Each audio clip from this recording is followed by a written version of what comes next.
What is up, YouTube? Alrighty, so tonight I was saving some plants. Well, you already know I did that, or maybe I didn't share that as a video. I think I deleted that one. But, so we found some magnolias. I've been looking for magnolias for quite some time. There's a few on my list of trees I want bonsais of, or attempt bonsais of, I should say. I want them to come out looking like this. This was a different layering just for the look of the glass, but basic idea of what I'm doing. And obviously these ideas have evolved over time based on materials that are available. I haven't been like going out and searching for some of this. Obviously perlite's an essential, but some of this other the substrate is kind of not set in stone.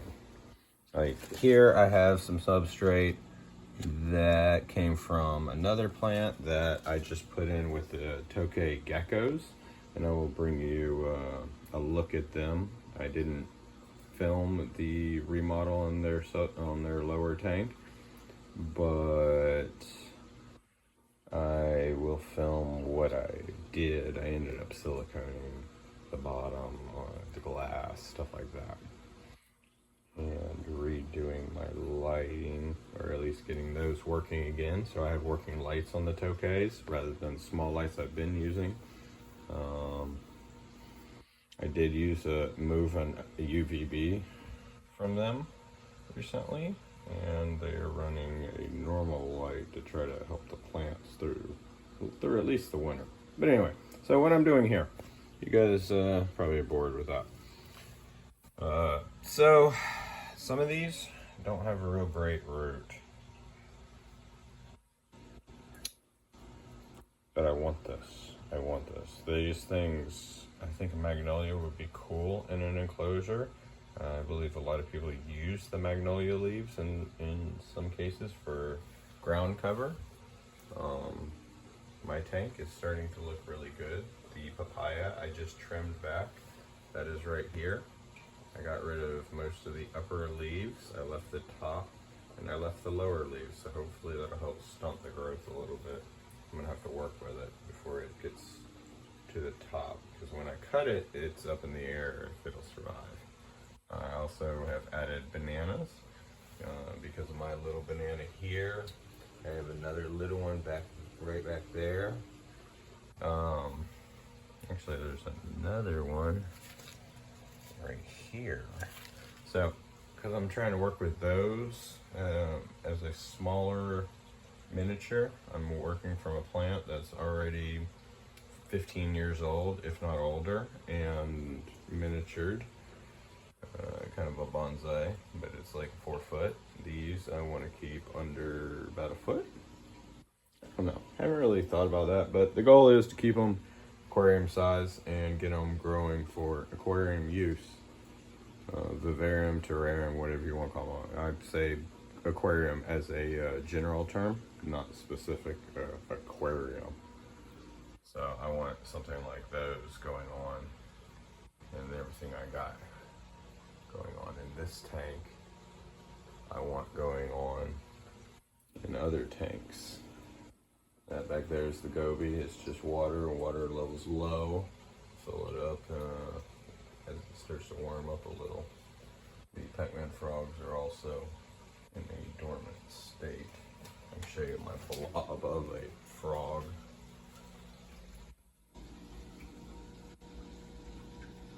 That's what she's looking like. The male's actually back there. I missed her every couple of days. I keep an eye on her. I'm just gonna let her do her thing. She also started refusing food when she started going like that. And it's been about half a month. So anyway, what I want to show y'all is these. We're gonna get these planted. I don't have much data, so keep it short. I am using rooting hormone. I never use this stuff. Like, I've had this for many years, probably 10 years, and it's only half used up. Anyway,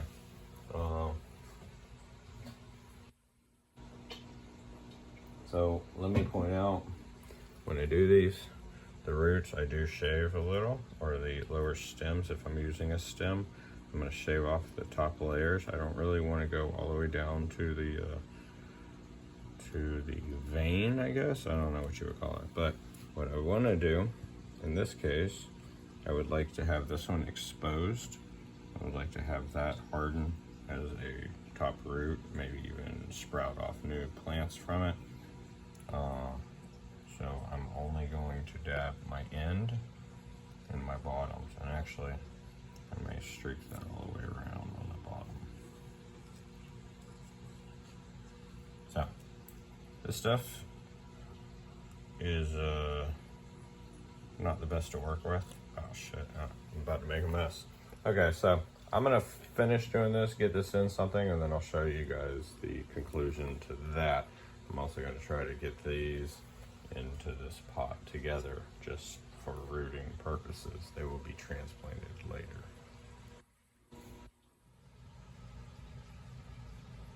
So right here is what it looks like. And I'll shave it down like this. See the work on the top part of this right here. And I shave down that, just a top layer. And I'm going to use some rooting hormone, just like this.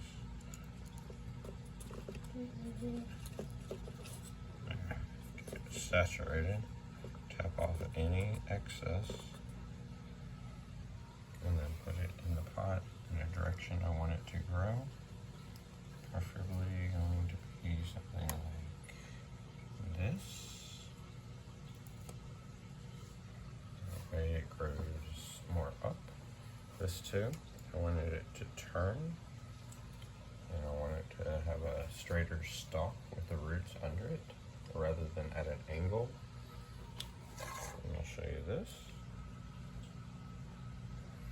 After getting it shaved down, put the rooting hormone on.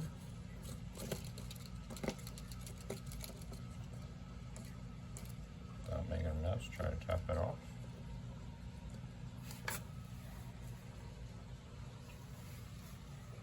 And I'm going to figure out the spot I want it.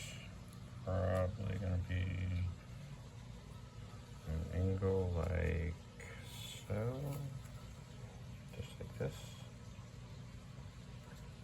So I am going to push it down in there. And now I'm going to put substrate in there without knocking everything down. Meaning I'm going to use 2 hands. And after everything is said and done, this is what it's going to look like for now. All of these will turn upright. And hopefully I am successful in getting them to root. I made a decision on this because it was already made. We just got the pot. Glass, I should say. So I think I'm going to call these 2 pots. Sell them as 2 pots. Because I like to use the tube for actually filling. In this case, the wicking is so strong, it stays pretty moist up here. So I may cut back on that. I don't know. Most of the others do fairly well. But hopefully this helped you guys with all this, with creating your own, but also your enclosures, because it's the same idea in the enclosure. I mean, that's why I built the croc skink enclosure the way I did. However, I wish I did a few things a little differently. The active flora is more fine and creates a barrier for water flow once it kind of seeps in and gets in between the hydro balls. So I wish I used other materials, if not ran a PVC pipe along the back with hydro balls in that for a reliable water flow. But other than that, yeah, so hopefully this helps. A lot of cases, other than perlite, I will use cocoa fiber as a drainage layer, just straight cocoa fiber, really thick, to where you know it'll get compact, and that will be a really, really good drainage layer for quite some time, especially if it's fresh. So anyway, hope this helped. These are the new Magnolias, and hopefully in time I'm going to show you me putting one into an enclosure. Like, subscribe, and I'll bring you more content, more information on what I'm doing. I mean, these are many months old, well over 6 months. I'd have to look at dates, but the pine tree I did a while ago, and it seems to be successful. So successful, in fact, that, well, you can see a root here, but on the very bottom there's a root, which is cool. That's what we want to see. So anyway, like, subscribe, and I'll see you guys later.